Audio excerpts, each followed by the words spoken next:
nombre es Fernanda Canales, llevo 20 años dedicada ya a la arquitectura y a la arquitectura entendiéndola de formas muy distintas, desde el diseño de una silla hasta temas urbanos, desde concursos hasta pequeños proyectos. Y me gusta mucho entender la disciplina de una manera variada. Hay épocas en las que estoy más metida en investigación, en archivos, en temas editoriales, otras que estoy exclusivamente haciendo concursos, otras que estoy nada más metida en la obra, que estoy simplemente supervisando construcción. Entonces trabajo en un modelo de oficina como muy regular o muy variado o alternativo, no sé cuál sería la palabra, yo creo que la palabra sería la no oficina, pero no tengo una estructura como de una dinámica empresarial, sino que es un trabajo muy individual. Trato de tomar muy pocos proyectos, defiendo una postura de una arquitectura como más lenta o más pausada, por llamarla de una forma, en la que me permita llevar los proyectos de principio a fin de una manera como muy personal, muy involucrada en los procesos, muy involucrada en la obra, en esta parte de que para mí mi oficina de arquitectura está igual en una universidad, en una biblioteca, que en una construcción. La arquitectura es todo, creo que es la forma en la que nos relacionamos con el mundo, con el exterior, es el contexto, y también es la forma en la que nos relacionamos con el otro. Para mí, en ese sentido, la definición de la arquitectura va más allá del espacio, de lo construido o del simple hecho de cobijar, sino para mí tiene que ver obviamente con cobijar, pero tiene que ver con relacionarse. Entonces relacionarse con el prójimo, relacionarse con la ciudad, o bueno, con el territorio. Cada vez más el rol del arquitecto se define en función a través de las posibilidades de mejorar la vida, la manera en la que vivimos. Tiene que ver con generar nuevas posibilidades de relacionarnos con el prójimo, con el entorno, de modificar ciertos paradigmas, de modificar ciertas maneras en las que estamos desarrollándonos como ser humano y que de pronto, gracias a mejor o peor arquitectura, se puede cambiar eso. En específico, la arquitectura creo que sí, el arquitecto creo que sí cada vez más tienen ese potencial de mejorar a la sociedad, de modificar una ciudad, de transformar no solo un espacio de puertas para adentro, no solo la casa, no solo la vida de una familia, sino la manera en la que se está relacionando la sociedad, la manera en la que trabajamos con el medio ambiente, trabajamos con los recursos, trabajamos con plantear diferentes formas de vida. Eso yo creo que cada vez queda como más claro que el papel del arquitecto hoy es un factor de cambio social, sobre todo en países en desarrollo, ¿no? Sobre todo hablando desde México. Creo que sí, el ejemplo de cómo a partir de la arquitectura se pueden generar una sociedad más diversa, más plural, más incluyente, o no, o una sociedad cada vez más encerrada, más fraccionada, con mayores contrastes. Para mí, innovar no es encontrar el nuevo dispositivo tecnológico para ir al futuro, sino que es muchas veces incluso regresar, es encontrar en la historia o en la experiencia a través del tiempo los mecanismos que han funcionado y que de alguna manera podrían dar pie a una reinterpretación distinta. Innovar es cuestionarse, es hacerse preguntas todo momento de cualquier cosa, sobre todo de las condiciones ya más dadas. Entonces, innovar simplemente es cuestionar, es preguntarse cómo un objeto o cómo determinado sitio o determinada práctica puede alterarse para ser más eficiente, para ser mejor, para ser más útil. Innovar no representa un cambio de un material nuevo, de algo que no existía, sino uno viejo que simplemente por modificar la manera en la que se está usando o la manera en la que se pensaba puede dar pie a distintas soluciones hoy impensables. El networking se me hace fundamental, no solo entendiéndolo como las redes que la nueva tecnología permite, no solo esta cuestión como más dinámica, más inmediata, sino también a nivel como de la conectividad que permite en todos sentidos. Yo lo definiría más como diálogo, no hablaría de networking, sino hablaría de diálogo. Y es un diálogo que te permite estar en comunicación con alguien en Corea o en San Luis Potosí, ¿no? En diferentes lugares.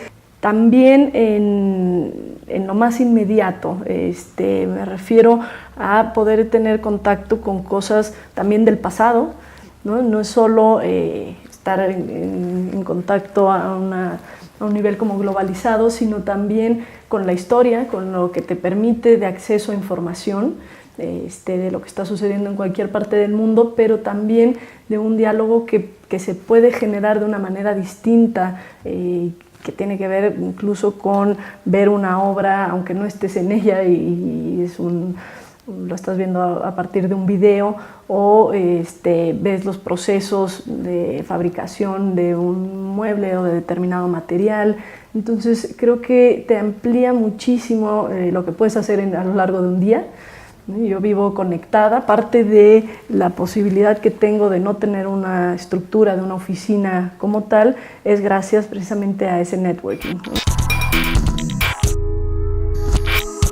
El Internet es fundamental por esta conectividad que permite, por el acceso a la información, pero también porque puedes estar trabajando de otra manera, y a mí eso es lo que me interesa. No tiene que estar todo el mundo en el mismo espacio físico, sino que puede haber distintas formas de colaborar. Para mí en el trabajo es fundamental incursionar nuevas experiencias con antropólogos, con sociólogos, con urbanistas, con artistas plásticos. De alguna manera me interesa cada vez más salir del diálogo de los arquitectos dentro de la arquitectura, ¿no? De esta especie de soliloquio en que muchas veces hemos caído, y creo que las redes o el Internet en específico permite ampliar esa dinámica. Entonces, colaborar con un paisajista, colaborar con gente que sí creo que estuvo alejada de la arquitectura, como podría ser un sociólogo, un antropólogo, o distintos especialistas de todo tipo. El Internet facilita esos diálogos, facilita estar un poco como abriendo la disciplina a otros campos, con diseñadores gráficos, con diseñadores industriales, y mi modelo de oficina precisamente defiende eso y solo lo puede hacer gracias al Internet. A mí, por ejemplo, en el tema de archivos y de investigación, no lo podría hacer sin Internet. Gran parte del trabajo que hago de investigación es obviamente en archivos y en bibliotecas, pero muchas veces contactar a la persona que heredó el archivo, que tiene acceso a determinadas fuentes, eso se vuelve una cosa como mucho más rica. El libro, por ejemplo, el de 100%, el de arquitectos del siglo XX en México, no se pudo haber hecho sin Internet, sin Facebook casi diría, porque era contactar a nietos, bisnietos, viudas de arquitectos donde no se tiene una fuente catalogada, no hay un lugar a donde vas a ver su archivo, no hay una institución a la que te digan si están vivos o están muertos. Entonces, sí, toda esa búsqueda de información la hago mucho a partir de los medios de comunicación digitales. El primer punto es que se entienda que no van a aprender mucho en la universidad, ¿no? Entender que el trabajo o el estudio se va a tener que hacer de una manera como muy personal. Por lo menos en mi caso, y creo que muchos de los colegas que estudiaron conmigo tienen esa misma sensación de que tuvimos una formación deficiente en lo técnico, deficiente en lo histórico. Yo, por ejemplo, nunca en todos los 5 años de universidad, nunca fui a visitar una obra producida en México en el siglo XX. Nunca oí muchos de los nombres de los grandes teóricos o urbanistas mexicanos del siglo XX. Entonces, creo que sí, entender que el aprendizaje se da, ahora sí que en la práctica, se da trabajando y se da de una manera también como muy individual. Leyendo, básicamente, sí, yo diría que aprendes más de los libros, de las obras. Yo he aprendido muchísimo también de los obreros. Para mí la enseñanza de los albañiles de los artesanos mexicanos, incluso aprendiendo de los procesos, de las formas en las que se producen las obras realmente, ha sido como mucho más enriquecedor que lo que pensé que iba a ser eso o cómo me lo habían tratado de enseñar en la escuela.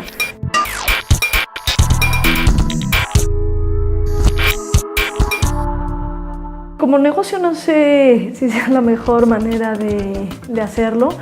Al final de cuentas creo que sí, porque permite precisamente que el negocio no vaya rigiendo la arquitectura que haces, que eso para mí es fundamental. Precisamente esa es mi decisión de no tener un despacho grande, es por no tomar cosas que no siento que van a beneficiar a nivel del resultado final.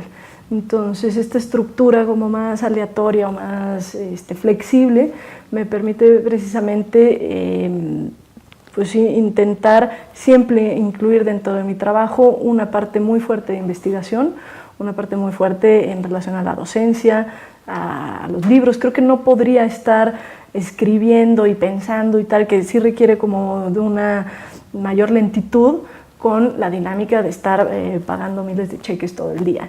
Entonces es la manera en la que a mí me permite malabarear estos intereses diversos, que de otra forma me costaría mucho trabajo ver cómo le puedo dedicar meses al estudio de una silla y estar haciendo esa silla con mis manos prácticamente, si tuviera que estar generando como grandes recursos para repartir a muchas personas. Entonces sí tiene que ver con un trabajo como más manual, más de sentarse, hacer las cosas. No es el ideal en términos de mercado, o sea, lo que me puedo hacer en un año, pues al final de cuentas es mucho más reducido, pero incluso en ese sentido creo que tiene cierto valor.